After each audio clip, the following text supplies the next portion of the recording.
Always coming out.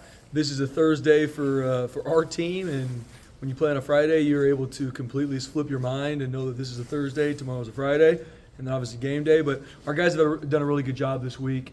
Everything is about practice performance, and our guys are continuing to learn and grow. And you got to. I mean, you go from playing 7 games. We got to look at those 7 games and what have we done well? What have we learned about our team? Learned a lot about our team in a good way.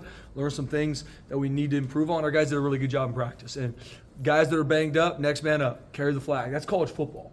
And building that into our team, and we are a developmental program. And I started the meeting on Monday with our team and just went across the room like, hey, have you peaked? Have you reached your potential yet? And everyone's like, nope.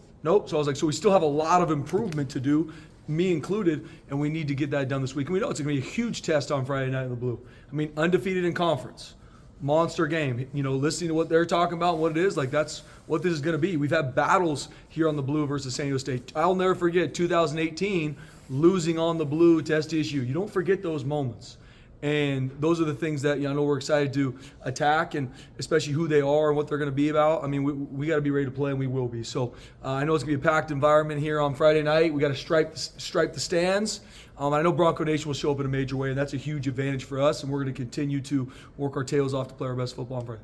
I know Ashton doesn't need motivation, neither does this team, but the comments from their running back earlier in the year, that you let the team know about that? Absolutely. Yeah, I mean, I'm very open with our team. And this is what their guy said. He thinks he's the best running back around, including Ashton. That's just what's out there. And that's the beautiful thing about football is then you get an opportunity to go out and compete. And for us and our team, we want to be about our actions, not about our words. And that's what we're going to stay true to. He's a pretty good player, though, right? He is good. He's really, I mean, you get to 4,000 or whatever yards he has and 45 touchdowns for a reason. I mean, we've had to prepare our tails off for him, and we know he's going to be ready to go. We got our work cut out for us. You've got a team, they sack really well, they've got a running back they rely on. Do you see any similarities maybe to how you guys play with the sacks and the top running back? Yeah, I mean, that's a relentless defense we're going to see Friday night. I mean, they're very well coached. You can see that by they're one of the top scoring defenses on the West Coast. And, I mean, they get after the quarterback now. I mean, I think they have 28 sacks on the year.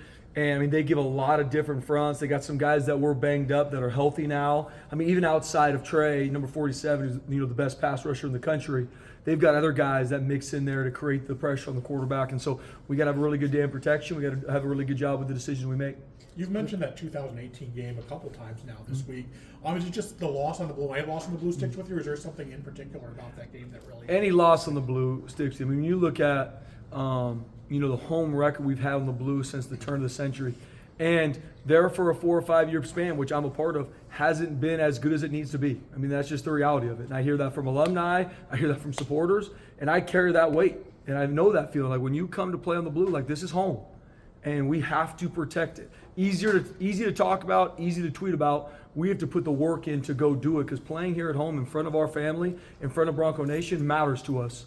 And we got to earn the right to play our best. It's been about a month since you've had a chance to play in front of this crowd. Just how much have the guys missed that? Yeah, I mean, playing at home on the Blue is an advantage. That's for anybody playing at home, but especially here on the Blue, it means a ton to us. I mean, the legacy that's been created here for the decades that it's, we've been playing here on the Blue, and the traditions and people that have been coming to watch games here since they were 2 years old when their dad brought them.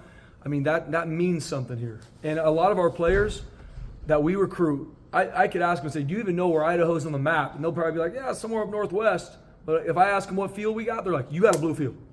And that's because of the success of decades of people being able to watch it on TV, see what it is. And so when we play at home, man, it means a ton to us. We talk about protecting the Blue. Like when it's your home, like it is your duty to protect it.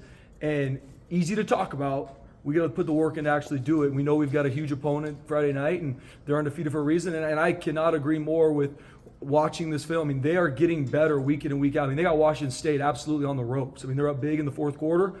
They have been getting better every week. That's a testament to their coaches, a testament to their culture, and we know we are going to get their best Friday night. Spencer, some of the stuff like you say as a coach can be cliche or sound cliche, but you say like stay in the fight. What is it like to see some of that stuff like live out in action on the field? And like the third drive for UNLV is the one that stands out to me where they almost rip off a 76-yard run. Banks makes a one-on-one tackle in wide open space. A couple plays later, Jaden breaks up the trick play by sniffing that out. 2 plays after that, he gets a sack, and a 44-yard field goal becomes a 52-yard field goal, and the kicker doesn't even reach the middle of the end zone. Makes a massive difference. Just what is it like to see that kind of that stay in the fight, live out in action on a game. Yeah, day. Jay, I mean, as a coach, it's my job to create messaging for our players. And I believe messaging is a force multiplier when not only myself, but the coaches and our players, that becomes what you talk about, becomes what you think about. And then when you think about it, that becomes your actions.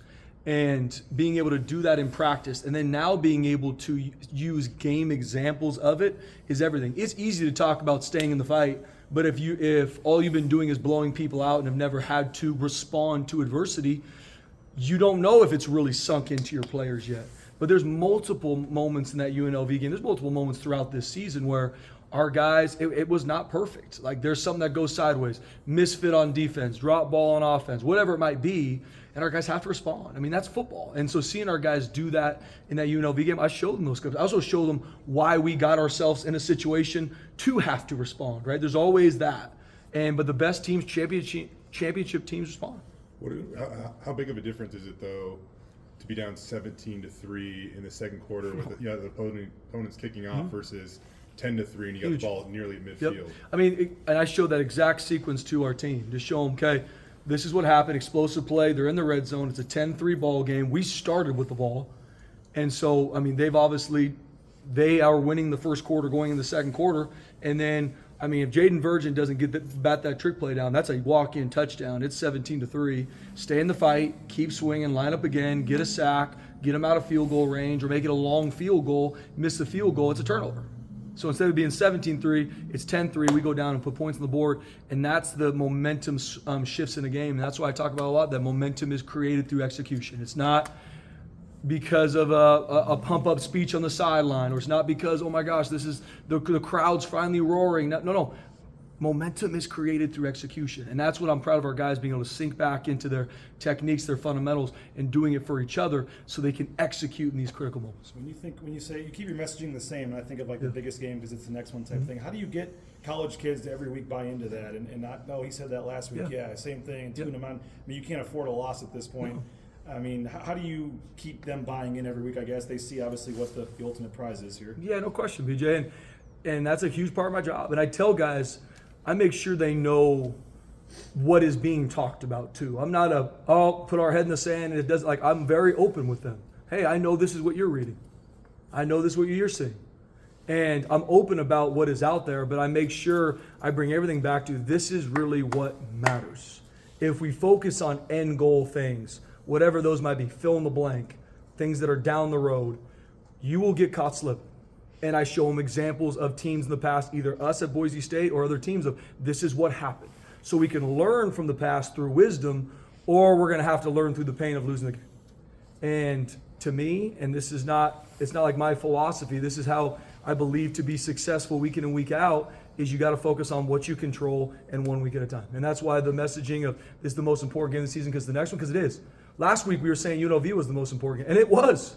Week before that, it was Hawaii. And you better believe that was the most important game, and it's going to be no different down the stretch. And to keep our guys, especially with so many things pulling at them, so much social media, parents, coaches, all the pats on the back. Oh, I mean, I've got people calling me about who you think you're going to play in the championship game. It's like, what are you talking about? We played 3 conference games. We have to make sure, and it is my job to make sure our guys focus on what really matters. I can't take away what's being talked about, positive or negative, but I can focus on the messaging when they come in here with our coaches and the work we put in, so then they earn the right to play their best and they're very focused on what's at hand. And I know we've done that. Like, I can't promise what's going to happen Friday night. I do know our guys know we are going to see San Diego State's absolute best, and we know we have to be our best because it's going to be an absolute dogfight Friday night. What have you noticed? What have you noticed out of Ashton as far as maybe what he uses to motivate himself? Like we've all seen The Last Dance, and Michael Jordan would just find things and latch onto it.